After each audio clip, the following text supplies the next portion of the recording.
BJP membership ക്യാബിന്റെ പുതിയ സംസ്ഥാനതല ഉദ്ഘാടനം മുൻ കേന്ദ്രമന്ത്രിയും ദേശീയ നിർവാഹക സമിതി അംഗവുമായ വി മുരളീധരൻ നിർവഹിച്ചു. ഈ വർഷം പുതുതായി കുറെ അംഗങ്ങളെ BJPയിലേക്ക് ചേർക്കാനാണ് അദ്ദേഹത്തിന്റെ ലക്ഷ്യം. പഴയ അംഗങ്ങളോടൊപ്പം തന്നെ പുതിയ 10 കോടി അംഗങ്ങളെ കൂടി ചേർക്കാനാണ് ലക്ഷ്യം വെച്ചിരിക്കുന്നതെന്നും അദ്ദേഹം കൂട്ടിച്ചേർത്തു. 2019 പുതിയ 6 കോടി അംഗങ്ങളായിരുന്നു അദ്ദേഹം BJPയിലേക്ക് ചേർത്തത്. എല്ലാവരുടെയും പഴയ കാലാവധി കഴിഞ്ഞതിനാലാണ് അംഗത്വ ക്യാബിനിലൂടെ പഴയ അംഗങ്ങളോടൊപ്പം തന്നെ പുതിയ 10 കോടി അംഗങ്ങളെ കൂടി ചേർക്കാൻ ഇത്തവണ ലക്ഷ്യം വെച്ചിരിക്കുന്നത്. ജമ്മു കാശ്മീരിലെയും ഹരിയാനയിലെയും ഇലക്ഷനനുബന്ധിച്ച് നിരവധിയായ വാദങ്ങൾ പൊങ്ങിവരുന്ന സാഹചര്യത്തിൽ ഇത്തരത്തിൽ അംഗത്വബലം കൂടുന്നതിന് വളരെയധികം വിവാദങ്ങളും പൊങ്ങിവരുന്നുണ്ട്. BJPയുടെ അംഗത്വം വർദ്ധിപ്പിക്കുന്നതിനൊപ്പം തന്നെ രാഹുൽ ഗാന്ധി AAPയെ കൂട്ടിനിർത്തി അംഗത്വബലം ശക്തമാക്കുന്നുണ്ട്. ഹരിയാന നിയമസഭാ തെരഞ്ഞെടുപ്പിൽ ആം ആദ്മി പാർട്ടിയുമായി സഖ്യമുണ്ടാക്കണമെന്നാണ് രാഹുൽ ഗാന്ധി താൽപര്യപ്പെടുന്നതായി മാധ്യമങ്ങൾ അറിയിക്കുന്നത്. തിങ്കളാഴ്ച നടന്ന കോൺഗ്രസ് തെരഞ്ഞെടുപ്പ് സമിതി യോഗത്തിൽ ഇന്ത്യ സഖ്യം ഹരിയാനയിൽ പ്രാവർത്തികമാകുന്നതിന്റെ സാധ്യതകൾ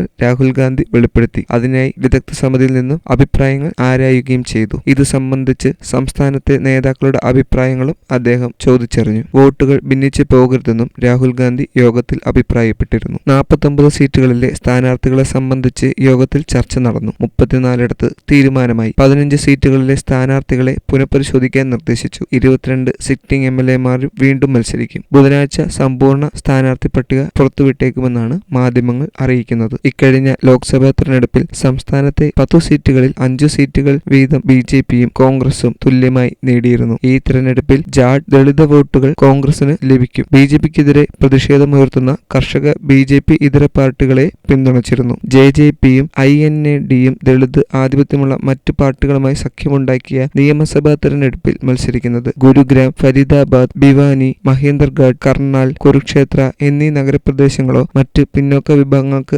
ആധിപത്യമുള്ളതോ ആയ സീറ്റുകളിൽ മാത്രമാണ് BJP വിജയിച്ചത്. എന്തൊക്കെയാണെങ്കിലും വളരെ വലിയൊരു മത്സരത്തിനാണ് ഹരിയാന ഇനി കാണാൻ പോകുന്നത്. ശക്തമായ പാർട്ടികളുടെ ശക്തമായ തലവന്മാർ ഒരുമിച്ച് മത്സരിക്കുമ്പോൾ ആർക്കാണ് ഹരിയാന വിജയം നൽകുന്നതെന്ന് ഇലക്ഷൻ കഴിഞ്ഞതിന് ശേഷം നമുക്ക് കാണാൻ സാധിക്കുന്നത്. ഏത് പാർട്ടികൾ വിജയിച്ചാലും സംസ്ഥാനത്തിന് ആവശ്യമായ കാര്യങ്ങളെല്ലാം നടത്താൻ അവർക്ക് സാധിക്കുമെന്ന് തന്നെ നമുക്ക് പ്രതീക്ഷിക്കാം. കൃത്യവും ശക്തവുമായ നിലപാടുകളിലൂടെ രാഹുൽ ഗാന്ധി തന്റെ മുന്നേറ്റം കൈവരിക്കുമ്പോൾ അംഗത്വബലം വർദ്ധിപ്പിച്ച് BJPയും ശക്തമായ പ്രകടനങ്ങളാണ് ഇപ്പോൾ ഇന്ത്യ ഒട്ടാകെ കാഴ്ചവെച്ചുകൊണ്ടിരിക്കുന്നത്. മോദി സർക്കാരിന്റെ അംഗബലം ശക്തമാക്കുന്നതിന് വേണ്ടി ഹരിയാന ഇലക്ഷൻ തീർച്ചയായും വളരെ സുപ്രധാനമായ ഒന്ന് തന്നെയാണ്. അതിനാൽ രാഷ്ട്രീയ നേതാക്കന്മാർ വളരെ ഭയത്തോടുകൂടി തന്നെയാണ് ഹരിയാന ഇലക്ഷൻ ഉറ്റുനോക്കിക്കൊണ്ട് നിൽക്കുന്നത്.